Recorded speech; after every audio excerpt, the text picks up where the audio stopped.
السلام عليكم ورحمة الله وبركاته. وعليكم السلام ورحمة الله وبركاته.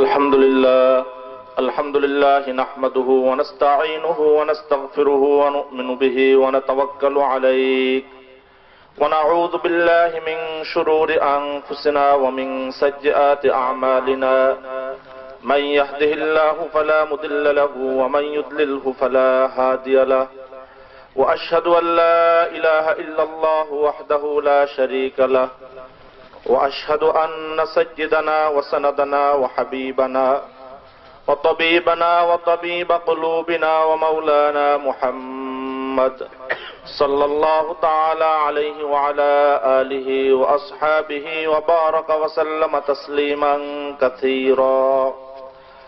أما بعد فقد قال الله تعالى في كلامه المجيد وفرقانه الحميد: أعوذ بالله من الشيطان الرجيم.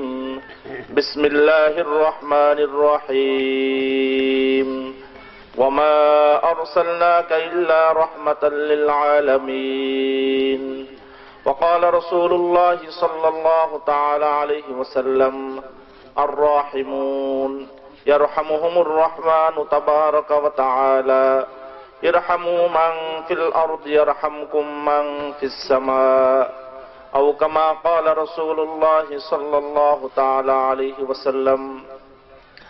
মারকাজুল ফিক মাদ্রাসার উদ্যোগে বাৎসরিক দস্তারবন্দি মাহফিলে উপস্থিত সম্মানিত খুলনা অঞ্চলের বিশিষ্ট আলেমে দ্বীন এবং প্রবীণ আলেম হযরত মাওলানা আলহাজ মুজিবুর রহমান সাহেব এবং উপস্থিত আছেন হযরত মাওলানা জিহাদুল ইসলাম সাহেব এবং অন্যান্য উপস্থিত উলামা ইকরাম এবং দিনদার মুসলিম ভাই ও বোনেরা, আমি আল কুরআনুল কারীম থেকে একটি ছোট্ট আয়াত তেলাওয়াত করেছি।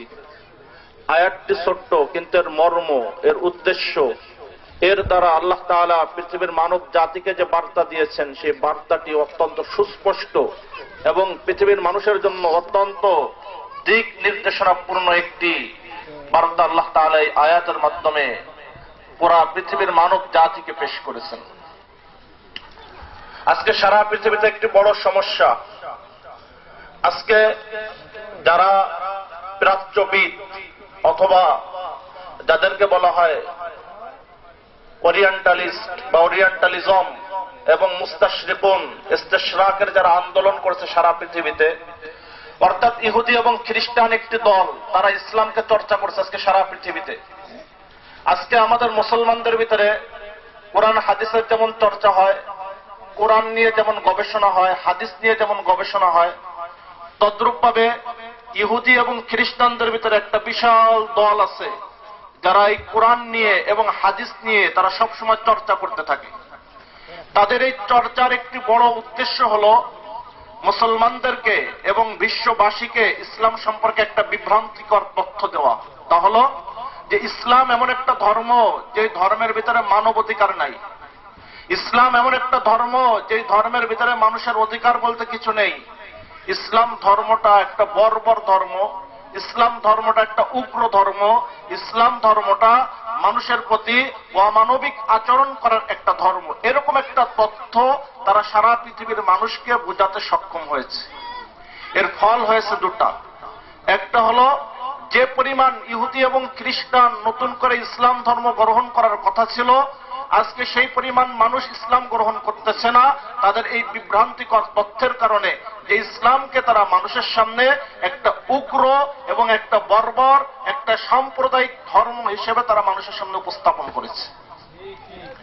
দ্বিতীয় যে সমস্যাটা হয়েছে সেই সমস্যাটা হলো ইংরেজি শিক্ষিত এবং দিনদার কিছু ভাই তারা বিভ্রান্ত হয়েছেন। তাদেরও এমন ধারণা যে আসলে আমাদের ইসলাম ধর্মের ভিতরে উদারতা, আমাদের ইসলাম ধর্মের ভিতরে মানবিকতা, আমাদের ইসলাম ধর্মের ভিতরে মানুষের প্রতি প্রেম, মায়া, মমতা, ভালোবাসা, ক্ষমা, এটা ইসলাম ধর্মে নেই। ইউরোপ ইহুদি এবং খ্রিস্টানরা তাদের ভিতরে শুধুমাত্র এই মায়া, মমতা, ভালোবাসা, ক্ষমা এবং মানুষের সাথে সুন্দর আচরণ করা, এটা তাদের ভিতরে আছে। মুসলিম জাতির থেকে বঞ্চিত। নাউজুবিল্লাহি মিন যালিক। আজকে এই ধারণা অনেক মুসলমান পোষণ করছে, আজকে অনেক মুসলমান এরকম বিশ্বাস করছে, আজকে তাদের ধারণা এরকম যে ইসলাম ধর্মের ভিতরে মানুষের প্রতি উদারতা এগুলো নেই। ইসলাম ধর্মটা এক ধরনের বর্বর ধর্ম, ইসলাম ধর্মটা এক ধরনের উগ্র ধর্ম, ইসলাম ধর্মটা মানুষের প্রতি অমানবিক আচরণ করার ধর্ম। কিন্তু যদি আমরা কোরআন এবং হাদিস, আল্লাহ রাসূল সাল্লাল্লাহু আলাইহি ওয়াসাল্লাম, সাহাবা ইকরাম, মুসলমান এবং এই পর্যন্ত 1450 বছরের মুসলমানদের জীবন ইতিহাস দেখি, তাহলে এটা আমাদের কাছে সূর্যের ন্যায় স্পষ্ট যে পৃথিবীর ভিতরে সব থেকে উদার, পৃথিবীর ভিতরে সব থেকে মানবিক, পৃথিবীর ভিতরে সব থেকে প্রেম, ভালোবাসা, মায়া, মমতা প্রদর্শনকারী একমাত্র ধর্ম হল ইসলাম ধর্ম। ইসলাম ধর্মে যতটা মানুষের প্রতি উদারতা, মানুষের প্রতি যতটা মানবিকতা, মানুষের সাথে যতটা ক্ষমা, মানুষের সাথে ভালো আচরণ করার শিক্ষা দেওয়া হয়েছে, আল্লাহর জমিনে দ্বিতীয় কোনো আদর্শ নেই সেই আদর্শে এতটা সুন্দর অনুপম আদর্শে শিক্ষা দেওয়া হয়েছে। আমরা যদি রাসূলুল্লাহ সাল্লাল্লাহু আলাইহি ওয়াসাল্লামের জীবনী এক একটা করে লক্ষ্য করি, তাহলে এটা আমাদের কাছে একেবারেই স্পষ্ট হবে। সম্মানিত হাজিরিন, পৃথিবীর ভিতরে মানুষ মানুষকে বন্দী করে। আমরা দেখি কেউ কোনো অপরাধী হলে এই অপরাধীকে বন্দী করা হয়, বন্দী করার পরে এই অপরাধীর সাথে যে নিষ্ঠুরতম আচরণ করা হয়। আজকে সারা পৃথিবীতে এই বন্দীদের সাথে রিমান্ড নামক একটা সিস্টেম আছে, যে রিমান্ডে নিয়ে তাদের উপর বিভিন্ন টর্চার, তাদের উপর বিভিন্ন নির্যাতন, তাদের উপর বিভিন্ন ধরনের কলা কৌশলে তাদের থেকে তথ্য উদ্ধার করার চেষ্টা করা হয়। অনেক সময় এমনিতেই বন্দীদের উপর চরম নির্যাতন করা হয়। কিন্তু আমাদের নবী জনাবে মুহাম্মদুর রাসূলুল্লাহ সাল্লাল্লাহু আলাইহি ওয়াসাল্লাম, বিশ্ব নবী, যিনি রাহমাতুল লিল আলামিন, সমগ্র বিশ্ববাসীর জন্য ছিলেন আল্লাহর পক্ষ থেকে প্রেরিত এক বিশেষ দয়া, আমাদের নবী বন্দীদের সাথে কিরূপ আচরণ করেছেন, আমাদের নবী বন্দীদের সাথে কিরূপ আচরণ করার শিক্ষা দিয়েছেন, আমাদের নবী তার উম্মতকে কি দিক নির্দেশনা প্রদান করেছেন, তা যদি আপনারা একবার শুনেন, তাহলে একথা আপনারা বলতে বাধ্য হবেন যে আমাদের নবীর থেকে পৃথিবীতে দয়ালু দ্বিতীয় কোনো ব্যক্তি পৃথিবীতে যায় নাই। আমাদের নবীর থেকে পৃথিবীতে এরকম মানুষকে প্রেম, মায়া, মমতা, ভালোবাসা প্রদর্শনকারী দ্বিতীয় কোনো ব্যক্তি যায় নাই। কিন্তু আজকে আমাদের নবীর এই দিকগুলিকে আজকে মানুষের সামনে প্রদর্শন না করে আজকে আমাদের নবীকে নাউযুবিল্লাহি মিন যালিক আজকে প্রদর্শন করা হচ্ছে পশ্চিমা মিডিয়াগুলিতে এবং ইউরোপে বিশেষ করে। নাউযুবিল্লাহি মিন যালিক আমাদের নবীর মাথায় একটা ঝুড়ি দিয়ে, যেই ঝুড়ি এরকম ভাবে ঘুমায় পরিপূর্ণ, আর এরকম ভাবে আমাদের নবীর সামনে কিছু রক্তাক্ত লাশ, আর আমাদের নবীর হাতে একটা তরবারি, আর লেখা আছে বিশ্ব সন্ত্রাসীদের নেতা। নাউযুবিল্লাহি মিন যালিক। আজকে আমাদের নবীকে এইভাবে আজকে সারা পৃথিবীবাসীর সামনে আজকে উপস্থাপন করা হচ্ছে, পেশ করা হচ্ছে। কিন্তু আমাদের নবীর যদি একবার একটু জিন্দেগি কেউ পড়তো, আমাদের নবীর জীবনী যদি একবার পড়তো, তাহলে সে একথা একজন অমুসলিমও সে স্বীকার করতে বাধ্য যে আমাদের নবীর মতো এত বড় দয়ালু, আমাদের নবীর মতো এত বড় মহান ব্যক্তি আল্লাহর জমিনে দ্বিতীয় কেউ যায়নি। আমাদের নবী বন্দীদের সাথে কিরূপ আচরণ করেছেন। বদরের যুদ্ধে 70 জন কাফের তারা নিহত হয়, আর 70 জন কাফের তাদেরকে বন্দী করে মদিনায় নিয়ে আসা হয়। মদিনায় যখন 70 জন কাফের বন্দী হয়, এই কাফেররা সেই সকল কাফের, যেই সকল কাফেররা আল্লাহ রাসূল সাল্লাল্লাহু আলাইহি ওয়াসাল্লামকে এমন কোন কষ্ট দেয় নাই, যে সকল কাফেররা আল্লাহ রাসূল সাল্লাল্লাহু আলাইহি ওয়াসাল্লামকে রাতের আঁধারে হত্যা করার জন্য তার ঘরকে চারিদিক দিয়ে অবরুদ্ধ করেছিল, এরা সেই সকল লোক যারা আল্লাহ রাসূল সাল্লাল্লাহু আলাইহি ওয়াসাল্লামের প্রিয় সাহাবা হযরতে আম্মার রাদিয়াল্লাহু তাআলা আনহু, হযরতে বিলাল রাদিয়াল্লাহু তাআলা আনহু, হযরতে খুবাইব রাদিয়াল্লাহু তাআলা আনহু, তাদেরকে কি অমানবিক নির্যাতন করেছিল। তারা আল্লাহ রাসূল সাল্লাল্লাহু আলাইহি ওয়াসাল্লামের প্রিয় মহিলা সাহাবী হযরতে সুমাইয়া রাদিয়াল্লাহু তাআলা আনহাকে তার লজ্জাস্থানে এরকম ভাবে তীর নিক্ষেপ করে তারা শহীদ করেছিল। সুমাইয়া রাদিয়াল্লাহু তাআলা আনহার স্বামী, তাকেও কি নির্মম ভাবে তারা এরকম ভাবে মেরেছে, হত্যা করেছে, শহীদ করেছে। আর তাদের ছেলে আম্মার, ইয়াসার পিতা আর সুমাইয়া মাতা, দুইজনকে এইভাবে নির্মমভাবে শহীদ করার পরে তাদের ছেলে আম্মারকে উত্তপ্ত বালির উপর শোয়ায়, আম্মারকে গরম তেলের উপর শোয়ায় তারা নির্যাতন করেছে। তারা যখন বন্দী হয়ে মদিনায় এসেছে, আল্লাহ রাসূল তাদের সাথে কিরূপ আচরণ করেছেন। বন্দীদের ভিতরে এক ব্যক্তি ছিল আবু হুজার নাম। এই আবু হুজার সাক্ষ্য দেন, তিনি বলেন আল্লাহ রাসূল সাল্লাল্লাহু আলাইহি ওয়াসাল্লাম আমাদের সাথে কিরূপ আচরণ করেছিলেন। আমরা যখন মদিনায় বন্দী হয়ে আসি, আল্লাহ রাসূল সাল্লাল্লাহু আলাইহি ওয়াসাল্লাম প্রত্যেক এক এক ব্যক্তিকে বলেন, তোমরা একজন দুইজন করে বন্দীকে নিয়ে যাও, আর তোমরা যে নিবে তাদের সাথে ভালো আচরণ করবে, তাদের সাথে সুন্দর ব্যবহার করবে, তাদের সাথে কোমল আচরণ করবে, তাদের কোনো কষ্ট না হয় সেই দিকে লক্ষ্য রাখবে। এই সেই সকল বন্দী যারা আল্লাহ রসুলের উপর এত নির্যাতন করেছে। আল্লাহ রসুল এই কথা বলেননি তোমরা তাদেরকে এরকম ভাবে নির্মম নির্যাতন করবে, তাদেরকে কষ্ট দেবে, কথা আল্লাহ রসুল একবার বলেননি। আল্লাহ রসুল সাল্লাল্লাহু আলাইহি ওয়াসাল্লাম বলছেন তোমরা তাদের সাথে ভালো ব্যবহার করবে। রাসূলুল্লাহ সাল্লাল্লাহু আলাইহি ওয়াসাল্লাম যখন এই কথা বললেন যে তোমরা বন্দীদের সাথে ভালো ব্যবহার করবে, আল্লাহ রাসূল সাল্লাল্লাহু আলাইহি ওয়াসাল্লামের এই দিক নির্দেশনা পেয়ে সাহাবা ইকরাম বন্দীদের সাথে কিরূপ আচরণ করেছিলেন। আবু উযার মক্কার এক বন্দী, বদরের যুদ্ধে বন্দী হয়ে আল্লাহ রাসূলের দরবারে এসেছেন। আবু উযার যখন আসেন, আবু উযার বলেন এক আনসারী সাহাবার বাড়িতে আল্লাহ রাসূল আমাকে রেখেছেন। ওই আনসারী ছিলেন দরিদ্র থাকার কারণে আনসারী নিজের পরিবারের খাবারের ব্যবস্থা ভালো করে করতে পারতেন না।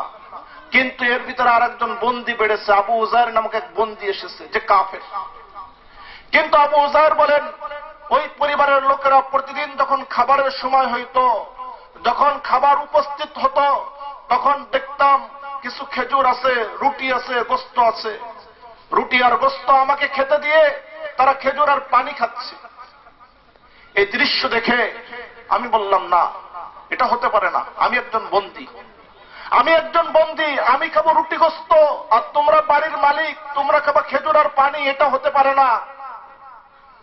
বরং আমি খেজুর আর পানি খেয়ে কাটিয়ে দেই, তোমরা রুটি আর গোশত খাও। কিন্তু আনসারী সেই পরিবারটি বলছে, আনসারী সেই সাহাবী বলছে, আমাদের নবী জনাবে মুহাম্মদুর রাসূলুল্লাহ সাল্লাল্লাহু আলাইহি ওয়াসাল্লাম আমাদেরকে নির্দেশ দিয়েছেন বন্দীদের সাথে ভালো ব্যবহার করতে। সুতরাং তুমি খেজুর আর পানি খাবে আর আমরা রুটি খাবে, এটা ভালো ব্যবহার নয়, বরং ভালো ব্যবহার এটা তুমি রুটি আর গোশত খাবে আর আমরা খেজুর আর পানি খেয়ে কাটিয়ে দেব। আবু উযার কাফের, সে সাক্ষ্য দিয়েছেন যে তৎকালীন যে কয়দিন আমি তাদের বাড়ি বন্দী ছিলাম, প্রতিদিন এই একই অবস্থা, তারা পুরা পরিবার খেজুর আর পানি খেয়েছে আর আমাকে খাওয়াইছে রুটি আর গোশত। আল্লাহর জমিনে এরকম একটা দৃষ্টান্ত আদম আলাইহিস সালাতু ওয়াস সালাম থেকে নিয়ে কিয়ামত পর্যন্ত কেউ দেখাইতে পারবে না যে বন্দীদেরকে ভালো খাওয়ায় বাড়ির মালিক না খেয়ে রয়েছেন। এরকম দ্বিতীয় দৃষ্টান্ত পৃথিবীতে কেউ দেখাইতে পারবে না। এই দৃষ্টান্ত একমাত্র দেখাই গেছেন আমাদের নবী জনাবে মুহাম্মদুর রাসূলুল্লাহ সাল্লাল্লাহু আলাইহি ওয়াসাল্লাম। এটা একমাত্র আমাদের নবী পেরেছেন। কিন্তু যদি এরপরে এই নবীকে বলা হয় নাউজুবিল্লাহ সন্ত্রাসী, আর এই নবীর আদর্শকে বলা হয় সন্ত্রাসীদের আদর্শ, আর এই নবীর উপর আল্লাহ যে কিতাব অবতীর্ণ করেছেন কোরআন, সেই কোরআনকে বলা হয় যদি সন্ত্রাসীদের কিতাব, আর এই নবীর যে বার্তাগুলি হাদিস সেটাকে বলা হয় সন্ত্রাসীর বার্তা, নাউজুবিল্লাহ মিন যালিক। এর থেকে পৃথিবীর ভিতরে মিথ্যা কথা দ্বিতীয় কি হইতে পারে? আল্লাহ রাসূল সাল্লাল্লাহু আলাইহি ওয়াসাল্লাম যে উদারতা, যে ভালোবাসা, যে প্রেম, মায়া, মমতা শিক্ষা দিয়েছেন, এটা ইতিহাস বিরল। রাসূলুল্লাহ সাল্লাল্লাহু আলাইহি ওয়াসাল্লাম বদরের বন্দীরা বন্দী হয়ে এসেছে, তাদেরকে বন্দী করে রাখা হয়েছে। আল্লাহ রাসূল সাল্লাল্লাহু আলাইহি ওয়াসাল্লাম পৃথিবীর অন্যান্য বাদশাদের মতো রাতের বেলায় ঘুমায় নেই। আল্লাহ রাসূল সাল্লাল্লাহু আলাইহি ওয়াসাল্লাম মদিনার বাদশা, আল্লাহ রাসূল সাল্লাল্লাহু আলাইহি ওয়াসাল্লাম ঘুম থেকে উঠছেন, উঠে যে বাড়ি বন্দী আছে আল্লাহ রাসূল ঘুরতেছেন, আর কোন বন্দী রাতের বেলায় কষ্টের কারণে আর্তনাদ করছে কিনা, কোন বন্দী রাতের বেলায় কষ্টের কারণে চিৎকার করছে কিনা, আল্লাহ রাসূল সাল্লাল্লাহু আলাইহি ওয়াসাল্লাম এই খোঁজ নিতে প্রত্যেক বাড়ি বাড়ি যাচ্ছেন। আল্লাহ রাসূল সাল্লাল্লাহু আলাইহি ওয়াসাল্লাম আব্বাস রাদিয়াল্লাহু তাআলা আনহু যেই বাড়িতে বন্দী, আল্লাহ রাসূল সেই বাড়ির বাহিরে দাঁড়িয়ে শুনতে পারলেন আব্বাসের গুঙ্গানি, আব্বাসের এরকম ভাবে আর্তনাদ শুনতে পেরে আল্লাহ রাসূল সাল্লাল্লাহু আলাইহি ওয়াসাল্লাম সাথে সাথে ওই বাড়ির মালিককে ডাকলেন আর ডেকে বললেন, হে বাড়ির মালিক, আব্বাসের হয়তো কষ্ট হচ্ছে, আব্বাসের যে বাদনটা সেটা হালকা করে দাও, আব্বাসের জন্য কষ্ট না হয়। পৃথিবীতে এর ইতিহাস বিরল, কেউ দৃষ্টান্ত দেখাইতে পারবে? বাচ্চা তো দূরের কথা, একজন এমপি, একজন মন্ত্রী, একজন জেল সুপার পৃথিবীর ইতিহাসে নেই। রাতের বেলা বন্দীরা কে কোন কষ্টে আছে এটা খবর নিতে রাতের বেলায় গেছেন। কিন্তু মুহাম্মদুর রাসূলুল্লাহ সাল্লাল্লাহু আলাইহি ওয়াসাল্লাম আবু বকরকে পাঠাননি, ওমর রাদিয়াল্লাহু তাআলা আনহুকে পাঠাননি, উসমান রাদিয়াল্লাহু তাআলা আনহুকে পাঠাননি, আলী রাদিয়াল্লাহু তাআলা আনহুকে পাঠাননি, নিজে গেছেন, নিজে বাড়ি বাড়ি যে খোঁজ নিচ্ছেন রাতের আধারে যে কোনো বন্দী কোনো কষ্টে আছে কিনা।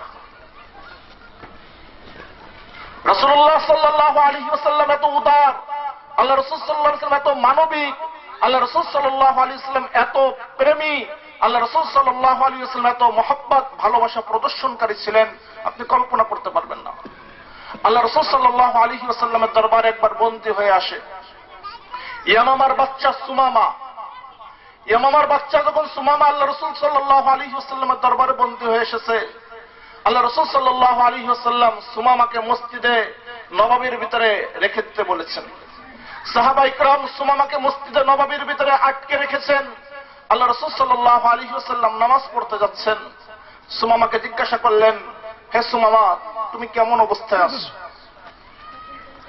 বলুন তো, পৃথিবীতে এমন কোন বাচ্চা আছে যে বন্দীকে জিজ্ঞাসা করছে তুমি কেমন অবস্থায় আছো? রাসূলুল্লাহ সাল্লাল্লাহু আলাইহি ওয়াসাল্লাম সুমামাকে জিজ্ঞাসা করছেন, হে সুমামা, তুমি কেমন অবস্থায় আছো? সুমামা বললেন, ভালো আছি, তবে হে মুহাম্মদ, তোমাকে একটা কথা বলি, যদি আমাকে হত্যার সিদ্ধান্ত হয় তাহলে এমন এক ব্যক্তিকে হত্যা করা হবে যার শরীরে রক্ত আছে, আর আমাকে যদি ছেড়ে দেওয়া হয় তাহলে এমন ব্যক্তিকে ছাড়বে যে কৃতজ্ঞ থাকবে চিরজীবন। আল্লাহ রাসূল সাল্লাল্লাহু আলাইহি ওয়াসাল্লাম তার কথা শুনে চলে গেলেন। দ্বিতীয় দিন আল্লাহ রাসূল সাল্লাল্লাহু আলাইহি ওয়াসাল্লাম মসজিদে নববীতে ঢুকছেন। সুমামাকে জিজ্ঞাসা করেছেন, হে সুমামা, কি অবস্থা? সুমামা একই কথা বলছেন, হে মুহাম্মদ, শুনো, আমাকে যদি হত্যা করা হয় তাহলে এমন ব্যক্তিকে হত্যা করবে যার শরীরে রক্ত আছে, আর আমার উপর যদি অনুগ্রহ করো তাহলে একজন কৃতজ্ঞ ব্যক্তির উপর অনুগ্রহ করবে। আল্লাহ রাসূল সাল্লাল্লাহু আলাইহি ওয়াসাল্লাম শুনে চলে গেলেন। তৃতীয় দিন আল্লাহ রাসূল সাল্লাল্লাহু আলাইহি ওয়াসাল্লাম মসজিদে নববীতে ঢোকার পরে সুমামাকে জিজ্ঞাসা করতেন, হে সুমামা, কেমন আছো?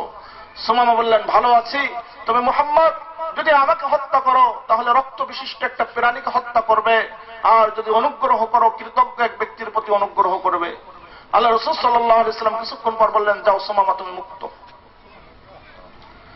সুমামা মুক্ত হওয়ার পরে মসজিদে নববী থেকে বের হয়েছেন, ওযুরে যেয়ে গোসল করেছেন।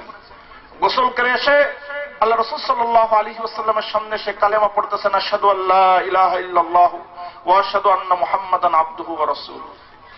এরপরে সুমামা যে কথাটা বললেন, আল্লাহু আকবার, পৃথিবীর ইতিহাসে দ্বিতীয় কোন বন্দী কোন মালিককে কথা বলেনি। সুমামা বললেন, হে মুহাম্মদ, শোনো, এতদিন পর্যন্ত পৃথিবীর ভিতরে সবথেকে জঘন্যতম, সবথেকে নিকৃষ্টতম, সবথেকে ঘৃণিত যে চেহারাটা আমার কাছে ছিল সেটা হলো, হে মুহাম্মদ, তোমার চেহারা। তোমার এই চেহারার থেকে পৃথিবীতে ঘৃণিত এবং নিকৃষ্টতম কোন চেহারা আমার কাছে ছিল না। কিন্তু মুহাম্মদ, এখন এই দুনিয়ার বুকে, আল্লাহর এই জমিনে তোমার চেহারার থেকে প্রিয় চেহারা, তোমার চেহারার থেকে আমার কাছে ভালো চেহারা, তোমার চেহারার থেকে আমার কাছে আকৃষ্টতম চেহারা দ্বিতীয় কোনটি নেই। পৃথিবীর ইতিহাসে কেউ বলতে পারবে কারো বাড়িতে 3 দিন বন্দী থাকছে, বন্দী থাকার পরে বলবে, চরম শত্রু থাকার পরে, যে আগে তুমি দুনিয়ার বুকে আমার সব থেকে বড় শত্রু ছিলে, আর তোমার বাড়ি 3 দিন বন্দী ছিলাম, বন্দী থাকার কারণে এখন তুমি আমার কাছে সব থেকে প্রিয়তম মানুষ হয়েছে। বরং মানুষ যখন মানুষকে বন্দী রাখে তখন মানুষেরও তার শত্রুতা বাড়ে। কিন্তু আল্লাহ রাসূল সাল্লাল্লাহু আলাইহি ওয়াসাল্লাম এমন এক ব্যক্তি যার দরবারে কেউ একবার বন্দী হয়েছে, বন্দী হওয়ার পরে আল্লাহ রাসূলের ব্যবহার দেখে, আল্লাহ রাসূল সাল্লাল্লাহু আলাইহি ওয়াসাল্লাম আদর্শ দেখে, আল্লাহ রাসূলের প্রেম দেখে, আল্লাহ রাসূলের ভালোবাসা দেখে, আল্লাহ রাসূলের মানবতা দেখে, মানব অধিকার দেখে সাথে সাথে সে কথা বলতে বাধ্য হয়েছে যে, মুহাম্মদ, তোমার চেহারা আগে ছিল আমার কাছে সবথেকে ঘৃণিত চেহারা, আর হে মুহাম্মদ, এখন তোমার চেহারা আমার কাছে দুনিয়ার ভিতরে সবথেকে প্রিয়তম চেহারা। দ্বিতীয় সুমামা যে কথা বলতেছে, হে মুহাম্মদ, তোমার এই যে দেশ, তোমার এই যে দেশ মদিনা, এই মদিনা আজকের দিনের পূর্বে আমার কাছে ছিল পৃথিবীর ভিতরে সব থেকে নিকৃষ্টতম ভূমি। তোমার এই মদিনা ছিল পৃথিবীর ভিতরে সব থেকে আমার কাছে অপ্রিয় ভূমি। কিন্তু মুহাম্মদ, তোমার এই মদিনা আজকে আমার কাছে মনে হচ্ছে সোনার মদিনা। তোমার মদিনা আজকে আমার কাছে মনে হচ্ছে আল্লাহর জমিনের ভিতরে সব থেকে প্রিয়তম ভূখণ্ড। তোমার এই মদিনা আজকে আমার কাছে মনে হচ্ছে আল্লাহর জমিনের ভিতরে সব থেকে শ্রেষ্ঠ ভূখণ্ড।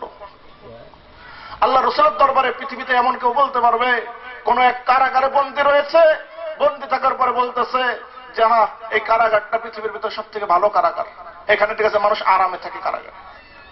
বরং আজকে যারা পৃথিবীতে মুসলমানদেরকে আজকে অমানবিক, মুসলমানদের কাছে যারা বর্বর বলতে চায়, সেই ইউরোপ এবং আমেরিকার ইতিহাস আছে আবু গারিব কারাগার, গোয়েন্তানামা কারাগার, যেখানে মানুষ জাতির উপর পৃথিবীর ইতিহাসের সব থেকে বর্বরতম এবং নিকৃষ্টতম নির্যাতন হয়েছে। মানব জাতির উপর এমন নির্যাতন হয়েছে যে নির্যাতন মানুষ কল্পনা করতে পারে না। যে মানুষকে উলঙ্গ করে মানুষ দিয়ে পিরামিড নির্মাণ করা হয়েছে আবু গারিব কারাগারে। মানুষকে উলঙ্গ করে মানুষের সামনে পাগলা কুকুর, হিংস্র কুকুরকে লেলিয়ে দিয়ে মানুষকে শাস্তি দেওয়া হয়েছে। সেখানে মানুষকে মাথা পেঁচিয়ে পানির নিচে ঘন্টার পর ঘন্টায় ডুবিয়ে রাখা হয়েছে। মানুষকে সারা রাত, এক নয় দিন নয়, মাসের পর মাস এরকম ভাবে এমন পাওয়ারফুল লাইটের সামনে দাঁড় করিয়ে রাখা হয়েছে যাতে এক মুহূর্ত সে ঘুমাতে না পারে। এরা যদি আজকে আমার নবী এবং আমার ধর্মকে বলে একটা বর্বর ধর্ম এবং বর্বর নবী, এর থেকে আল্লাহর জমিনে দ্বিতীয় মিথ্যা কথা আর কি আছে? আমাদের নবীর আচরণ আজকে আমাদের সামনে নেই। এই কারণে আজকে আমাদের ভিতরে অনেক মুসলমানও আছে এমন যে মুসলমানরা আজকে বিশ্বাস করে যে না, আসলে উদার জাতি এবং মানবিক জাতি, মানবাধিকার প্রদর্শনকারী জাতি, প্রেম ভালোবাসার বার্তা প্রদানকারী জাতি হলো ইউরোপ, আর মুসলমানরা হলো একটা বর্বর জাতি। আজকে আমাদের অনেক মুসলমান, শিক্ষিত মুসলমান সাংবাদিক বন্ধু এবং অনেক বড় বড় বুদ্ধিজীবী, তাদের ধারণা আজকে এই কারণে যে তারা আজকে ইসলাম সম্পর্কে এই কথাগুলি শুনে না, তারা এগুলি পড়ে না, তারা জানে না, অজ্ঞতাবশত আজকে তারা ইসলাম এবং ইসলামের নবীকে নিয়ে তারা আজকে এই সকল কটাক্ষ করতে থাকে। আল্লাহ রাসূল সাল্লাল্লাহু আলাইহি ওয়াসাল্লাম তিনি বন্দীদের সাথে যে রূপ আচরণ করেছেন, এটা যদি আমি বলতে যাই এই এক রাত শুধু এই এক বিষয় নিয়ে আমি বলতে পারবো। কিন্তু আমি এই বিষয়ে অল্প কিছু কথা বলে এরপর আল্লাহ রাসূল সাল্লাল্লাহু আলাইহি ওয়াসাল্লাম অনন্য বিষয়ে কি মানবাধিকার দেখাইছেন সে বিষয়ে আলোচনা করব। আল্লাহ রাসূল সাল্লাল্লাহু আলাইহি ওয়াসাল্লাম হুদায়বিয়ায় যখন যান, আল্লাহ রাসূল সাল্লাল্লাহু আলাইহি ওয়াসাল্লাম হুদায়বিয়ায় যাওয়ার পরে তানঈম নামক এক পাহাড় থেকে 80 জন ব্যক্তি নেমে এসেছে অতর্কিতভাবে আল্লাহ রাসূল এবং মুসলমানদেরকে হত্যা করার জন্য পিছন দিক দিয়ে। মুসলমানদেরকে এবং আল্লাহ রাসূলকে এক মুহূর্তের ভিতরে শেষ করে দিবে। এই কারণে মুসলমানদের অপ্রস্তুত থাকা অবস্থায়, মুসলমানদের উদাসীন থাকা অবস্থায় হঠাৎ করে পিছন দিক দিয়ে 80 জন ব্যক্তি মুসলমানদের উপর আক্রমণ করছে। আল্লাহ রাসূল সাল্লাল্লাহু আলাইহি ওয়াসাল্লাম এবং সাহাবা ইকরাম আল্লাহর তৌফিকে তাদের হাত থেকে বেঁচে গেছেন। আল্লাহ মুসলমানদের হেফাজত করেছেন। আল্লাহ তাআলা কোরআনে আয়াত অবতীর্ণ করেছেন, ওয়া হুয়াল্লাযী কাফফা আইদিয়াহুম আনকুম ওয়া আইদিয়াকুম আনহুম বিবাতনি মাক্কাহ, যে ওই আল্লাহ নিজ অনুগ্রহে তোমাদের জীবনকে রক্ষা করেছেন তাদের হাত থেকে এবং তাদেরকেও তোমাদের হাত থেকে বাঁচিয়ে দিয়েছেন। আল্লাহ রাসূলের দরবারে যখন এই 80 জন বন্দী আনা হলো, রাসূলুল্লাহ সাল্লাল্লাহু আলাইহি ওয়াসাল্লাম বললেন এক কথা, আমি সবাইকে মাফ করে দিলাম, সবাই মুক্ত, হুম তুলাকা, তারা সব মুক্ত। পৃথিবীর ইতিহাস দেখান একটা, কোন বাচ্চাকে হত্যা করতে গেছে, আক্রমণ করছে, আর এরপরে ধরা খেয়েছে, ধরা খাওয়ার পরে একদিনও বন্দি রাখা হয় নাই, একদিনও রিমান্ডে নেওয়া হয় নাই, একদিনও তার উপর কোনো টর্চার করা হয় নাই, তাকে একটা চড় থাপ্পড় মারা হয় নাই, আর তাকে ছেড়ে দেওয়া হয়েছে, এরকম পৃথিবীর ইতিহাসে দ্বিতীয় কোনো দৃষ্টান্ত আছে কিনা? এটা একমাত্র আল্লাহ রাসূল সাল্লাল্লাহু আলাইহি ওয়াসাল্লাম দেখাইছেন, যে রাসূলুল্লাহ সাল্লাল্লাহু আলাইহি ওয়াসাল্লাম সাথে সাথে ওই 80 জন ব্যক্তিকে একদিনও বন্দী রাখলেন না। আল্লাহ রাসূল সাল্লাল্লাহু আলাইহি ওয়াসাল্লাম কাউকে কোনো ব্যাধ দ্বারা প্রহার করলেন না। আল্লাহ রাসূল সাল্লাল্লাহু আলাইহি ওয়াসাল্লাম সাথে সাথে ঘোষণা দিলেন, যাও তোমরা সব মুক্ত। এরপরে এই নবীর থেকে যদি বলা হয় বড় বড় নবী, কলিজা ফেটে যায় দুঃখের কারণে যে আজকে মানব ইতিহাসে আজকে পৃথিবীতে কি জঘন্যতম মিথ্যাচার চলতেছে আজকে ইসলাম নিয়ে, আজকে ইসলাম আর মুসলমানদেরকে নিয়ে আজকে পৃথিবীতে যে জঘন্যতম মিথ্যাচার চলতেছে এটা আপনারা কল্পনা করতে পারবেন না। আল্লাহ রাসূল সাল্লাল্লাহু আলাইহি ওয়াসাল্লাম যে পরিমাণ মানবিকতা, যে পরিমাণ উদারতা দেখিয়েছেন, এটা পৃথিবীর ইতিহাসে বিরল, দ্বিতীয় কোনো ঘটনা নেই। আল্লাহ রাসূল সাল্লাল্লাহু আলাইহি ওয়াসাল্লাম তার জীবনের সব থেকে চরম শত্রু তাদের সাথে আল্লাহ রাসূল সাল্লাল্লাহু আলাইহি ওয়াসাল্লাম কিরূপ আচরণ করেছেন, বন্দীদের বিষয়ে সংক্ষিপ্ত যতটুকু আলোচনা করেছি, এইটুকু বিষয় যথেষ্ট যে পৃথিবীর ইতিহাসে বন্দীদের সাথে ভালো আচরণ করে আল্লাহ রাসূলের থেকে দ্বিতীয় কেউ নেই।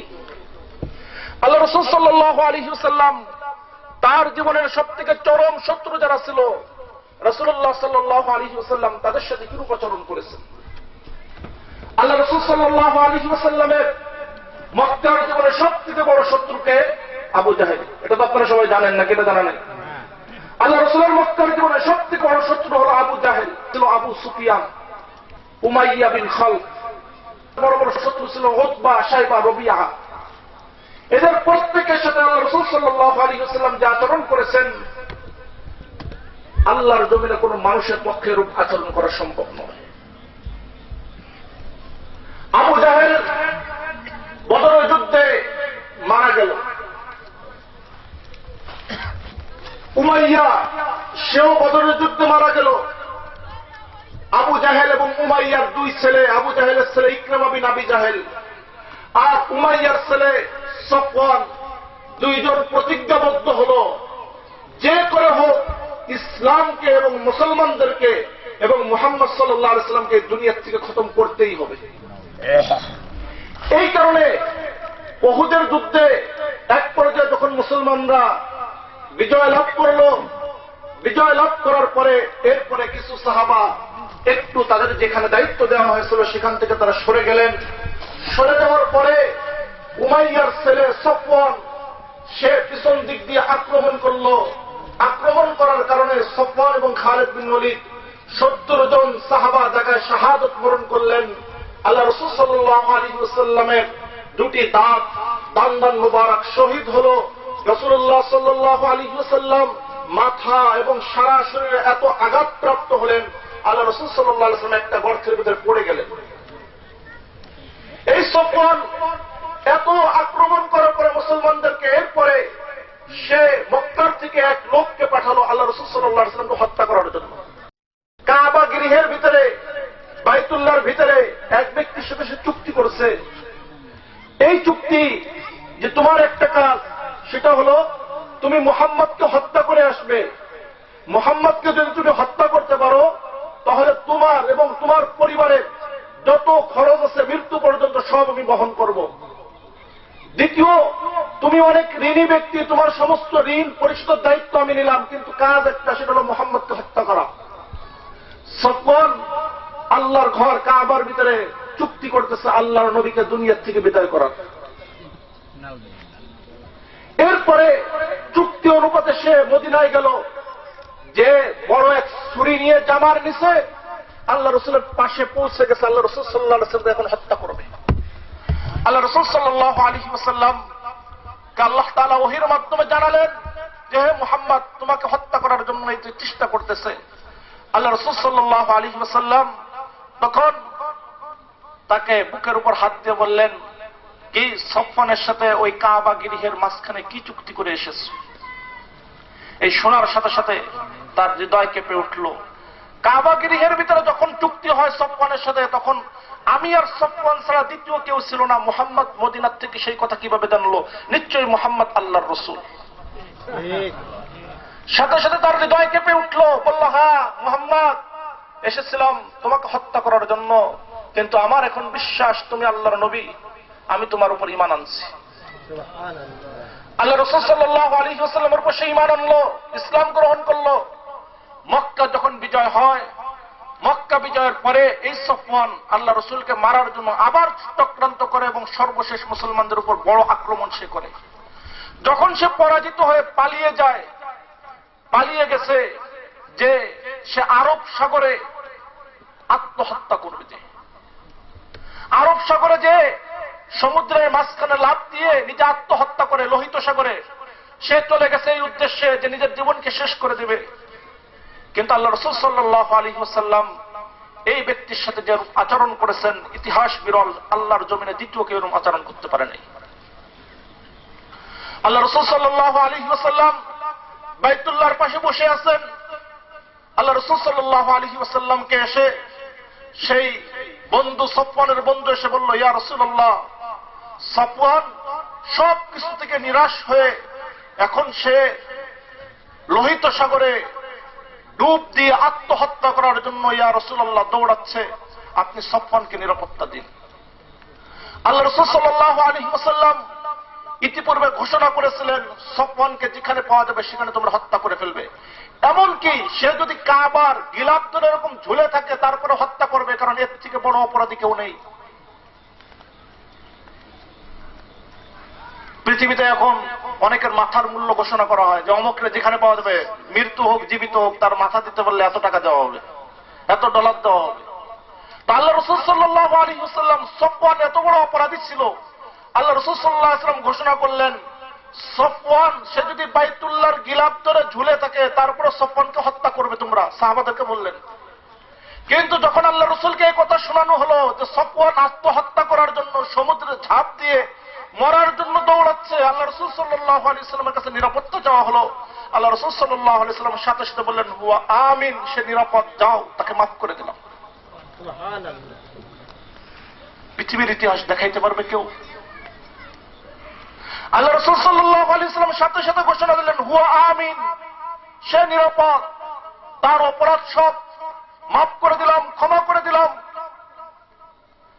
সফওয়ানের বন্ধু পিছনে পিছনে দৌড়াইতে দৌড়াইতে যাচ্ছে সফওয়ানকে এই কথা জানানোর জন্য, মুহাম্মদুর রাসূলুল্লাহ সাল্লাল্লাহু আলাইহি ওয়াসাল্লাম তোমাকে নিরাপত্তা দিয়েছেন, তোমাকে মাফ করে দিয়েছেন।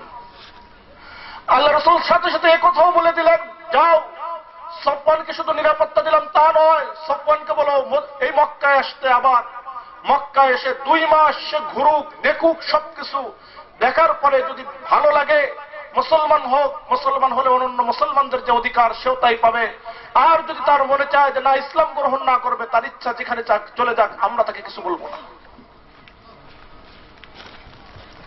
সফওয়ানকে যে তার বন্ধু যখন যাচ্ছে, পিছন দিক দিয়ে যাচ্ছে ওয়াহাব বিন উমাইর, এই ওয়াহাব বিন উমাইর সফওয়ানকে দিয়ে বলল, সফওয়ানের কাছে যখন যাচ্ছে, সফওয়ানের সাথে তার এক ভৃত্য আছে, তার ভৃত্য বলল এই ওয়াহাব বিন উমাইর তো মুসলমান হয়েছে, তাকে মদিনায় পাঠাইছিল, সে এখন তোমাকে হত্যা করতে আসতেছে।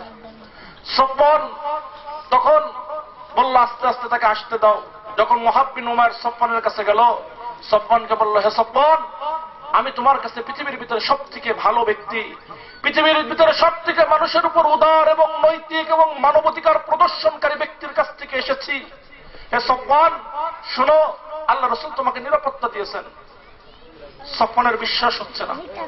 সফওয়ান বলছে আমার মতো অপরাধী, আমার মতো বিশ্বাসঘাতক, আমার মতো নির্যাতনকারী ব্যক্তিকে কি পৃথিবীতে কেউ নিরাপত্তা দিতে পারে না?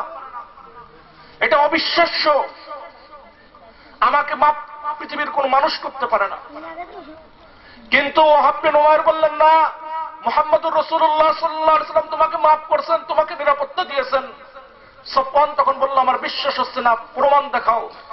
ওয়াহাব বিন উমাইর সেখান থেকে দৌড়াইতে দৌড়াইতে আমার আল্লাহ রাসূল সাল্লাল্লাহু আলাইহি ওয়াসাল্লামের কাছে আসছেন, এসে বলতেছেন ইয়া রাসূলুল্লাহ, সফওয়ান তার এটা বিশ্বাস হচ্ছে না যে তার মতো মানুষকে কেউ নিরাপত্তা দিতে পারে। ইয়া রাসূলুল্লাহ সে প্রমাণ চায়। আল্লাহ রাসূল সাল্লাল্লাহু আলাইহি ওয়াসাল্লাম নিজের মাথার থেকে পাগড়ি খুলে দিয়ে বললেন যাও এই পাগড়ি নিয়ে যাও, আর সফওয়ানকে পাগড়ি দেখায় বলো আল্লাহ রাসূল তোমাকে নিরাপত্তা দিয়েছেন। পৃথিবীর ইতিহাস কেউ দেখাইতে পারবে নিজের মাথার থেকে পাগড়ি খুলে আল্লাহ রাসূল সাল্লাল্লাহু আলাইহি ওয়াসাল্লাম তার সবথেকে বড় শত্রু, যার ব্যাপারে ঘোষণা হয়েছে কাবার গিলাফ ধরে যদি সে ঝুলিয়ে থাকে তারপরে তাকে হত্যা করবে, তার নিরাপত্তার জন্য নিজের মাথার পাগড়ি খুলে দিয়ে যাও, তাকে নিরাপত্তা দিয়ে মদিনায় ফিরায় নিয়ে এসো, মক্কায় ফিরায় নিয়ে এসো। এরকম উদার, এরকম ভালো আচরণকারী আল্লাহর জমিনে দ্বিতীয় কেউ নেই। এরপরে ওয়াহাব বিন উমাইর আল্লাহ রাসূলের পাগড়ি দেখায় সফওয়ানকে বলল হে সফওয়ান আসো, আল্লাহ রাসূল তোমাকে নিরাপত্তা দিয়েছেন, নিরাপত্তার নিদর্শন স্বরূপ আল্লাহ রাসূল নিজের পাগড়িকে তোমার কাছে পাঠিয়ে দিয়েছে। সফওয়ান এরপর বিশ্বাস হচ্ছে না, আস্তে আস্তে আসছে, এসে দেখছে আল্লাহ রাসূল সাল্লাল্লাহু আলাইহি ওয়াসাল্লাম সাহাবাদেরকে নিয়ে কাবার ভিতরে নামাজ পড়তেছেন। এসে জিজ্ঞাসা করলো এটা কি নামাজ? নামাজ কয় ওয়াক্ত দিনে? 5 ওয়াক্ত। মুহাম্মদ কি তার সাথে নামাজ পড়ে? হ্যাঁ। আল্লাহ রাসূলকে নামাজ শেষ হওয়ার সাথে সাথে ডাক দিচ্ছে হে মুহাম্মদ, এই ওয়াহাব বিন উমাইর নাকি বলছে তুমি আমার নিরাপত্তার জন্য তোমার পাগড়ি পাঠিয়ে দিছো, কথা কি সত্যি? আল্লাহ রাসূল বললেন হ্যাঁ আমি তোমাকে নিরাপত্তা দিয়েছি, বসো। সে বলল না আগে তুমি কথা বলো, তুমি আমাকে কেরম নিরাপত্তা দিয়েছো? আল্লাহ রাসূল সাল্লাল্লাহু আলাইহি ওয়াসাল্লাম বললেন হ্যাঁ তোমাকে আমি পরিপূর্ণ নিরাপত্তা দিয়েছি। কেউ ওয়াহাব বিন উমাইর বলেছে তুমি নাকি আমাকে 2 মাস সময় দিয়েছো মক্কার ভিতরে দেখতে। আল্লাহ রাসূল বলেন যাও, সে তো বলছে 2 মাস, আমি আগে 2 মাস বলছিলাম, তোমাকে এখন বৃদ্ধি করে 4 মাস সময় দিলাম, তুমি 4 মাস পুরো মক্কায় ঘুরতে থাকো আর দেখতে থাকো, মুসলমানদেরকে দেখতে থাকো, তোমার যদি ভালো লাগে ইসলাম গ্রহণ করো, আর ভালো না লাগলে তুমি যেখানে ইচ্ছা সেখানে চলে যাও, তোমার মুসলিম না হলেও তোমাকে আমরা হত্যা করব না। সফওয়ান এরপরে কিছুদিন মক্কা অবস্থান করলেন এবং আল্লাহ রাসূল এবং মুসলমানদের ব্যবহার দেখে তিনি মুসলমান হলেন। বলুন, পৃথিবীর ইতিহাস দেখান, আল্লাহ রাসূল সাল্লাল্লাহু আলাইহি ওয়াসাল্লাম তো এত উদার এবং এত নৈতিক, এত ভালো মানুষের সাথে মানবাধিকার প্রদর্শনকারী দ্বিতীয় ব্যক্তি দেখান। নিজের জীবনের সবথেকে চরম শত্রুকে নিরাপত্তা প্রদান করার জন্য নিজের মাথার পাগড়ি খুলে প্রেরণ করলেন, এরকম দ্বিতীয় ব্যক্তি পৃথিবীর ইতিহাসে দেখান। আল্লাহ রাসূল সাল্লাল্লাহু আলাইহি ওয়াসাল্লাম অপর যে শত্রু ইকরিমা বিন আবি জাহেল, তার সাথে আল্লাহ রাসূল সাল্লাল্লাহু আলাইহি ওয়াসাল্লাম কিরূপ আচরণ করেছেন। ইকরিমা তার স্ত্রী উম্মে হাকিম বিনতে হিশাম যখন দেখলেন সফওয়ানকে এরকম মাফ করে দেওয়া হয়েছে, আল্লাহ রাসূল সাল্লাল্লাহু আলাইহি ওয়াসাল্লাম ইকরিমার বিষয়ে এই ঘোষণা দিয়েছিলেন, ইকরিমা যদি কাবার গিলাফ ধরে থাকে আর সেই অবস্থায় তোমরা তাকে পাও, তারপরে তোমরা তাকে হত্যা করবে। উম্মে হাকিম আল্লাহ রাসূল সাল্লাল্লাহু আলাইহি ওয়াসাল্লামের কাছে যে বলছে, ইয়া রাসূলুল্লাহ, ইকরিমা পালিয়ে গেছে, সে ইয়ামানে চলে যাচ্ছে, আপনি ইকরিমাকে নিরাপত্তা দেন।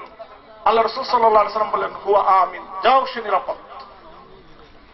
ইকরিমার স্ত্রী দৌড়াইতে দৌড়াইতে তখন গেছে, ইকরিমা সে সমুদ্র পাড়ি দিয়ে ইয়ামানে চলে যাবে, কিন্তু নৌকার যে মাঝি, সে মাঝি বলতেছে আখলিস, আগে ঈমানকে খাঁটি করো।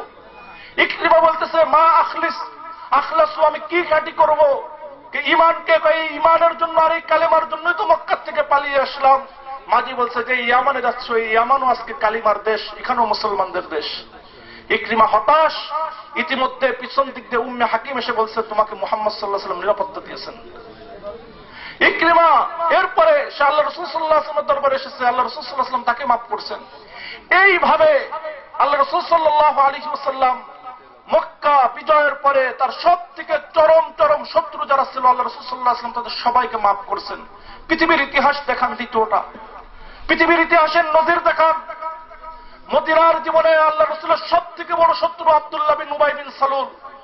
এই আব্দুল্লাহ বিন উবাই বিন সালুল আল্লাহ রাসূল সাল্লাল্লাহু আলাইহি ওয়াসাল্লামকে এমন এমন অপবাদ দিয়েছে যার কেউ দেয়নি। এমনকি আল্লাহ রাসূল সাল্লাল্লাহু আলাইহি ওয়াসাল্লামের সব থেকে প্রিয়তমা স্ত্রী আম্মা জান আয়েশা রাদিয়াল্লাহু তাআলা আনহা সম্পর্কে এই আব্দুল্লাহ বিন উবাই বিন সালুল এই কথা রটনা করেছে, নাউযুবিল্লাহ, যে আয়েশা রাদিয়াল্লাহু তাআলা আনহা তিনি এক সাহাবার সাথে নাউযুবিল্লাহ ব্যভিচার করেছেন। আল্লাহ রাসূল সাল্লাল্লাহু আলাইহি ওয়াসাল্লাম এই সময়ে যতটা পেরেশানি এবং যতটা কষ্টে ভুগেছিলেন, আল্লাহ রাসূল সাল্লাল্লাহু আলাইহি ওয়াসাল্লাম জীবনে খুব কম সময় এরকম কষ্ট অনুভব করেছেন। আল্লাহ তাআলা আল কুরআনুল কারীমের ভিতরে 10টা আয়াত অবতীর্ণ করে আয়েশা রাদিয়াল্লাহু তাআলা আনহা পুত পবিত্রা এবং তিনি সতী সাধবী এক নারী, তিনি কোন পুরুষের সাথে ব্যভিচার তো দূরের কথা, কোনদিন কোন পর পুরুষের সাথে কোনদিন কথাও বলেননি, যেটা আল্লাহ নিষিদ্ধ করেছেন। এই কথা আল্লাহ তাআলা আল কুরআনুল কারীমের ভিতরে ঘোষণা দিলেন। আল্লাহ রাসূল সাল্লাল্লাহু আলাইহি ওয়াসাল্লাম শান্ত হলেন, আল্লাহ রাসূল সাল্লাল্লাহু আলাইহি ওয়াসাল্লামের দিল শান্ত হলো এবং তাদেরকে শাস্তি দিলেন। এই আব্দুল্লাহ বিন উবাই বিন সালুল যে আল্লাহ রাসূলের প্রিয়তমা স্ত্রী সম্পর্কে এই কথা বলল, মুসলমানদেরকে কি না করেছে, সেই আব্দুল্লাহ বিন উবাই বিন সালুল যখন মারা গেছে, তার ছেলে আব্দুল্লাহ আল্লাহ রাসূলের কাছে এসে বলছে, ইয়া রাসূলুল্লাহ, আপনার একটা জামা দেন, যা দিয়ে আমার পিতাকে এরকম কবরে দাফন করা হবে। আল্লাহ রাসূল সাল্লাল্লাহু আলাইহি ওয়াসাল্লাম নিজের পরিহিত একটা জামা আল্লাহ রাসূল সাল্লাল্লাহু আলাইহি ওয়াসাল্লাম দিয়ে দিলেন আব্দুল্লাহ বিন উবাই বিন সালুলকে দাফন করার জন্য। রাসূলুল্লাহ সাল্লাল্লাহু আলাইহি ওয়াসাল্লামের কাছে আব্দুল্লাহ প্রস্তাব রাখলেন, ইয়া রাসূলুল্লাহ, আসুন আপনি একটু আমার পিতার জানাজা পড়ান। আল্লাহ রাসূল সাল্লাল্লাহু আলাইহি ওয়াসাল্লাম তার এই প্রস্তাব শুনে আল্লাহ রাসূল জানাজা পড়াইতে যাচ্ছেন। ওমর রাদিয়াল্লাহু তাআলা পিছন দিকে আল্লাহ রাসূলকে টেনে ধরছেন, ইয়া রাসূলুল্লাহ, কার জানাজা পড়াইতে যান? এ তো মুনাফিকদের সরদার, এর জানাজা আপনি কেন পড়াইতে যান? রাসূলুল্লাহ সাল্লাল্লাহু আলাইহি ওয়াসাল্লাম বললেন, আল্লাহ আমাকে এই অধিকার দিয়েছেন, ইস্তাগফির লাহুম আও লা তাস্তাগফির লাহুম, আপনি চাইলে ক্ষমা চাইতে পারেন, চাইলে নাও চাইতে পারেন। আল্লাহ যেহেতু বলছেন চাইলে চাইতে পারি, না চাইলে না চাইতে পারি, আমি যাই, আমি তার জানাজা পড়ব। আল্লাহ রাসূল সাল্লাল্লাহু আলাইহি ওয়াসাল্লাম তার জানাজা পড়লেন। এরপর আল্লাহ রাসূল সাল্লাল্লাহু আলাইহি ওয়াসাল্লাম বললেন, আল্লাহ বলছেন, ইন তাস্তাগফির লাহুম 70 মাররাতান ফালা ইয়াগফিরুল্লাহু লাহুম, আপনি যদি 70 বারও এই আব্দুল্লাহ বিন উবাই বিন সালুলের কাছে আল্লাহর কাছে ক্ষমা চান, আল্লাহ কোনোদিন তাদেরকে মাফ করবেন না। আল্লাহ রাসূল বলেন, যদি 100 বার আল্লাহর কাছে মাফ চাইলে আল্লাহ মাফ করতেন, তাহলে আমি মুহাম্মদুর রাসূলুল্লাহ আল্লাহর কাছে এর জন্য 100 বার মাফ চাইতাম। পৃথিবীর ইতিহাস দেখান, নিজের জীবনের এত বড় শত্রুর সাথে নিজে তার জানাজা সাহাবা ইকরাম নিষেধ করতেছেন, তারপরে পড়েছেন, কবরে নামছেন, নিজের কাপড় দিয়েছেন, এরপরে বলতেছেন 100 বার যদি মাপ চাইলে আল্লাহ মাফ করতো, তাহলে আমি আল্লাহর কাছে 100 বার মাপ চাইতাম। এই ব্যক্তিকে যদি বলা হয় নাউজুবিল্লাহ বর্বর, আর ইরাদ ধর্মকে যদি বলা হয় একটা বর্বর ধর্ম, পৃথিবীর ইতিহাসে জঘন্যতম মিথ্যাচার, এর থেকে আর কি হইতে পারে? আল্লাহ রাসূল সাল্লাল্লাহু আলাইহি ওয়াসাল্লাম তার জীবনে শত্রুদের সাথে যেরূপ আচরণ করেছেন, আল্লাহ রাসূল সাল্লাল্লাহু আলাইহি ওয়াসাল্লামকে যারা হত্যা করতে গিয়েছে, রাসূলুল্লাহ সাল্লাল্লাহু আলাইহি ওয়াসাল্লামকে যারা হত্যার ষড়যন্ত্র করেছে, আল্লাহ রাসূল সাল্লাল্লাহু আলাইহি ওয়াসাল্লাম তাদের সাথে কিরূপ আচরণ করেছেন। আল্লাহ রাসূল সাল্লাল্লাহু আলাইহি ওয়াসাল্লাম এক যুদ্ধে আল্লাহ রাসূল সাল্লাল্লাহু আলাইহি ওয়াসাল্লাম বৃষ্টিতে ভিজে গেলেন। রাসূলুল্লাহ সাল্লাল্লাহু আলাইহি ওয়াসাল্লাম নিজের জামাগুলি একটি গাছের শুকাতে দিয়ে আল্লাহ রাসূল সাল্লাল্লাহু আলাইহি ওয়াসাল্লাম গাছের নিচে শুয়ে গেলেন। এক বেদুইন আল্লাহ রাসূল সাল্লাল্লাহু আলাইহি ওয়াসাল্লামের গলার উপর তরবারি দিয়ে বলছে, মান ইয়াহফাদুকা মিন্নি, কে তোমাকে আমার হাত থেকে বাঁচাবে? আল্লাহ রাসূল সাল্লাল্লাহু আলাইহি ওয়াসাল্লাম বললেন, আল্লাহ বাঁচাবে। তার হাত থেকে তরবারি পড়ে গেল। আল্লাহ রাসূল সাল্লাল্লাহু আলাইহি ওয়াসাল্লাম এবার ধরলেন এবং বললেন, বলো কে তোমাকে বাঁচাবে? সে বলতেছে, মুহাম্মদ, তুমি ছাড়া কেউ বাঁচানোর নাই। আল্লাহ রাসূল বললেন, না, আল্লাহই বাঁচানোর মালিক। আল্লাহ রাসূল তাকে মাফ করে দিলেন। পৃথিবীর ইতিহাস দেখান, একজন তার গলায় তরবারি ধরেছে হত্যা করার জন্য, আর এরপরে তরবারি হাতে পাওয়ার পরে তাকে মাফ করে দিয়েছে। আল্লাহ রাসূল সাল্লাল্লাহু আলাইহি ওয়াসাল্লাম এক ইহুদির বাড়ি দাওয়াত খেতে গেলেন। এক ইহুদি মহিলা আল্লাহ রাসূল সাল্লাল্লাহু আলাইহি ওয়াসাল্লামকে খয়বার বিজয়ের পরে দাওয়াত দিল। রাসূলুল্লাহ সাল্লাল্লাহু আলাইহি ওয়াসাল্লামকে বিষাক্ত বিষ মিশ্রিত আল্লাহ রাসূল সাল্লাল্লাহু আলাইহি ওয়াসাল্লামের ছাগলের গোশত খেতে দেওয়া হলো। আল্লাহ রাসূল সাল্লাল্লাহু আলাইহি ওয়াসাল্লাম তিনি মুখে দিলেন। আল্লাহ রাসূল সাল্লাল্লাহু আলাইহি ওয়াসাল্লামকে জিবরিল আমিন জানালেন, এতে বিষ মিশ্রিত। আল্লাহ রাসূল সাল্লাল্লাহু আলাইহি ওয়াসাল্লাম বের করে দিলেন মুখ থেকে। ইতিমধ্যে 2 জন সাহাবা তারা খেয়েছে। রাসূলুল্লাহ সাল্লাল্লাহু আলাইহি ওয়াসাল্লাম এরপরে ওই মহিলাকে ডাকলেন, বললেন, কেন বিষ মিশাইছো? সে বলল, যদি তুমি নবী হও তাহলে তো এই বিষ তোমার কোনো ক্ষতি করতে পারবে না, আর যদি নবী না হও তাহলে তোমার হাত থেকে আমরা বেঁচে গেলাম। আল্লাহ রাসূল সাল্লাল্লাহু আলাইহি ওয়াসাল্লামকে সাহাবা ইকরাম বললেন, ইয়া রাসূলুল্লাহকে হত্যা করে ফেলি। আল্লাহ রাসূল বললেন যে না, আমি মাফ করে দিলাম। পরবর্তীতে ওই 2 সাহাবা বিষ খাওয়ার কারণে মারা যান। আল্লাহ রাসূল সাল্লাল্লাহু আলাইহি ওয়াসাল্লাম এই কারণে এদের হত্যার পরিবর্তে তাকে হত্যা করেন। কিন্তু আল্লাহ রাসূল সাল্লাল্লাহু আলাইহি ওয়াসাল্লাম তার আগ পর্যন্ত তাকে কিছু বলেননি। আল্লাহ রাসূল সাল্লাল্লাহু আলাইহি ওয়াসাল্লাম থেকে এতটা মানবিক, এতটা উদার, এতটা নৈতিকতা পৃথিবীর ইতিহাসে কেউ প্রদর্শন করতে পারেনি। এই কারণে আল্লাহ তাআলা কোরআনের ভিতরে ঘোষণা করেছেন, ওমা আরসালনাকা ইল্লা রাহমাতাল লিল আলামিন, আপনাকে পুরা জগৎবাসীর জন্য আমি রহমত, দয়া, করুণা, অনুকম্পা, অনুগ্রহ হিসেবে প্রেরণ করেছি। আল্লাহ রাসূল সাল্লাল্লাহু আলাইহি ওয়াসাল্লাম তার হাদিসের ভিতরে যে ঘোষণা দিয়েছেন, এই কারণে আর রাহিমুন, দয়াবান যারা, ইয়ারহামুহুমুর রহমান তাবারাকা ওয়া তাআলা, দয়াবানদের প্রতি স্বয়ং আল্লাহ রাব্বুল আলামিন তিনি দয়াবান, সর্বশ্রেষ্ঠ দয়াবান, তিনি দয়া করেন। ইরহামু মান ফিল আরদ, পৃথিবীবাসীর উপর তোমরা দয়া করো। ইয়ারহামুকুম মান ফিস সামা, আসমানওয়ালা তোমাদের উপর দয়া করবেন। এটা আল্লাহ রাসূলের ঘোষণা। আল্লাহ রাসূল সাল্লাল্লাহু আলাইহি ওয়াসাল্লামকে আজকে আপনারা বর্বর বলতে চান, আল্লাহ রাসূল সাল্লাল্লাহু আলাইহি ওয়াসাল্লামকে উগ্র বলতে চান। আজকে ওরিয়েন্টালিস্টরা এবং ওরিয়েন্টালিজম যে আন্দোলন, সে আন্দোলনের পিছনে একটাই মূল লক্ষ্য এবং উদ্দেশ্য, সেটা হলো এইটুকু প্রমাণ করা, মুহাম্মাদের ক্ষমতার নিশা পেয়েছিল, এই কারণে মুহাম্মদ একের পর এক যুদ্ধ করেছে। আল্লাহ রাসূল সাল্লাল্লাহু আলাইহি ওয়াসাল্লাম নিজে যে সকল যুদ্ধে অংশগ্রহণ করেছেন 27টা যুদ্ধ, আর আল্লাহ রাসূল সাল্লাল্লাহু আলাইহি ওয়াসাল্লাম যে সকল বাহিনী প্রেরণ করেছেন, ঐতিহাসিকদের বিভিন্ন বর্ণনা আছে। এক বর্ণনা অনুযায়ী 56টা। তো 56 আর 27, 83টা যুদ্ধ আল্লাহ রাসূল নিজের জামানায় সংগঠিত করেছেন। কিন্তু এই 67টা যুদ্ধে সর্বমোট নিহতের সংখ্যা হলো 1059 জন। শত্রু বিপক্ষীয় বাহিনী, উভয় বাহিনী মিলে, মুসলমান অমুসলিম সব মিলে 83টা যুদ্ধে মারা গেছে মাত্র কত? 1059 জন। কিন্তু যারা আজকে মানবাধিকারের দাবি করে, যারা আজকে আমার রাসূলকে নিয়ে কটাক্ষ করে, যারা আজকে ইসলামকে নিয়ে বিরূপ মন্তব্য করে, যারা আজকে ইসলামকে একটা বর্বর এবং ইসলামকে একটা মানবতা শূন্য ধর্ম বলে আখ্যা দিতে চায়, তাদের এক দ্বিতীয় বিশ্বযুদ্ধে 6 কোটি মানুষ মারা গেছে। এক যুদ্ধে মারা গেল 6 কোটি মানুষ। এরপরে যদি তারা হয় উদার, তারা যদি হয় নৈতিকতাবান, তারা যদি হয় মানবিক, আর মুহাম্মদুর রাসূলুল্লাহ সাল্লাল্লাহু আলাইহি ওয়াসাল্লামের 83টা যুদ্ধ মিলে সর্বমোট শত্রু এবং মিত্র সব মিলে নিহতের সংখ্যা হলো 1059 জন, তাহলে মুহাম্মদুর রাসূলুল্লাহ থেকে পৃথিবীর ভিতরে আদর্শ যোদ্ধা, পৃথিবীর ভিতরে মুহাম্মদুর রাসূলুল্লাহ সাল্লাল্লাহু আলাইহি ওয়াসাল্লাম থেকে আদর্শ নেতৃত্ব, পৃথিবীর ভিতরে মুহাম্মদুর রাসূলুল্লাহ সাল্লাল্লাহু আলাইহি ওয়াসাল্লাম থেকে আদর্শ রাষ্ট্রপ্রধান পৃথিবীর ইতিহাসে গিয়েছে। এতগুলো যুদ্ধ পরিচালনা করেও যাতে কোনো মানুষ মারা না যায় সেই দিকে লক্ষ্য রেখেছেন। এই কারণেই মারা গেছে মাত্র 1059 জন। আল্লাহ রাসূল সাল্লাল্লাহু আলাইহি ওয়াসাল্লাম ঘোষণা দিয়েছেন, লা তাকতুলু ইমরাআতান ওয়ালা সাবিয়্যান, তোমরা কোন নারীকে, কোন শিশুকে, শাইখান ফানিয়ান, কোন অতিশয় বৃদ্ধকে এবং কোন পুরোহিতকে, ধর্মযাজককে, কাউকে তোমরা হত্যা করবে না, নিরপরাধ মানুষদেরকে তোমরা মারবে না। আল্লাহ রাসূলের এই যুদ্ধের ঘোষণা পৃথিবীর ইতিহাসে কে দিয়েছে? অথচ কিতাবুল মুকাদ্দাস, ইহুদি খ্রিস্টানদের যে পবিত্র গ্রন্থ বলে আজকে তাদের কাছে পরিচিত, সেই কিতাবুল মুকাদ্দাসে এখনো বিদ্যমান আছে, তোমরা যে এলাকায় আক্রমণ করবে সে এলাকায় নারী, পুরুষ, শিশু সবকে হত্যা করে দিবে, গাছগুলোকে পর্যন্ত কেটে ফেলবে, এই এলাকাকে সমূলে ধ্বংস করে দিবে। আল্লাহ রাসূল সাল্লাল্লাহু আলাইহি ওয়াসাল্লামের ঘোষণা কোথায় আর এদের ঘোষণা কোথায়? আজকে পৃথিবীকে বলা হচ্ছে সব থেকে উন্নতি, আজকে পৃথিবী নাকি সব থেকে উৎকর্ষ সাধন করেছে, আজকে নাকি পৃথিবীর ভিতরে সব থেকে মানবতা এবং উদারতা সব থেকে বেশি প্রদর্শন করা হচ্ছে। কিন্তু কিছুদিন আগে বাংলাদেশের দৈনিক পত্রিকায় একটা কলাম পড়তেছিলাম, তাতে লেখা হয়েছে যে 1990 থেকে 2017 পর্যন্ত এই সময়ে পৃথিবীর ভিতরে এদের আক্রমণে 63 লাখ শিশু মারা গেছে। 1990 থেকে নিয়ে 2017 পর্যন্ত মাত্র 27 বছরের ইতিহাস, 27 বছরে 63 লাখ শিশু, শুধুমাত্র নিষ্পাপ শিশু, মাসুম বাচ্চা যারা পৃথিবীর কিছু বুঝে না, এই 63 লাখ শিশু আজকে আফগানিস্তান, ইরাক, সোমালিয়া এবং সারা পৃথিবীর মুসলিম ভূখণ্ডে 63 লাখ শিশু শুধুমাত্র মুসলমান হওয়ার কারণে আজকে 27 বছরে মারা গেছে। আর মহিলা, যুবক, বৃদ্ধ, বৃদ্ধা এদের সংখ্যা আজকে কত?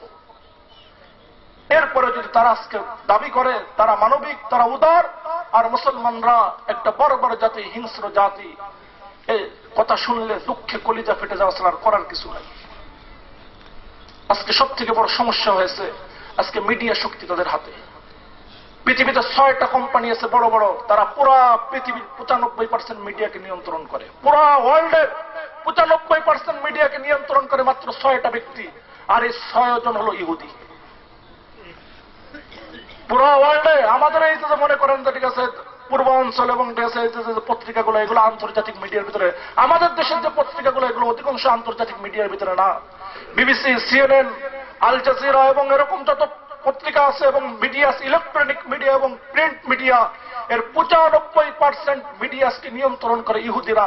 আর তারা অনবরত একটা কথা প্রমাণ করার জন্য চেষ্টা করতেছে, সেটা হলো মুসলমানদের ধর্ম হলো একটা বর্বর ধর্ম, মুসলিম জাতি হলো একটা বর্বর জাতি, আর মুসলমানদের নেতা হলো একজন বর্বর নেতা, নাউযুবিল্লাহি মিন যালিক।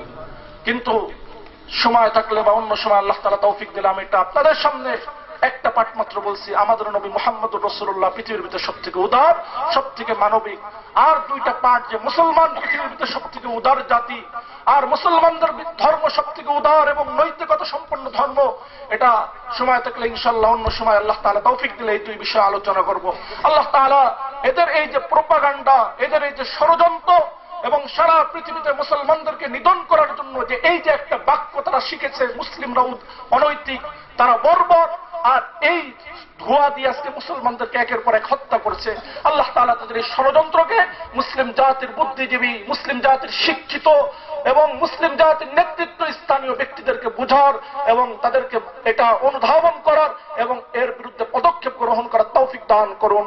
আমিন। ওয়া আখিরু দাওয়ানা আলহামদুলিল্লাহি রাব্বিল আলামিন।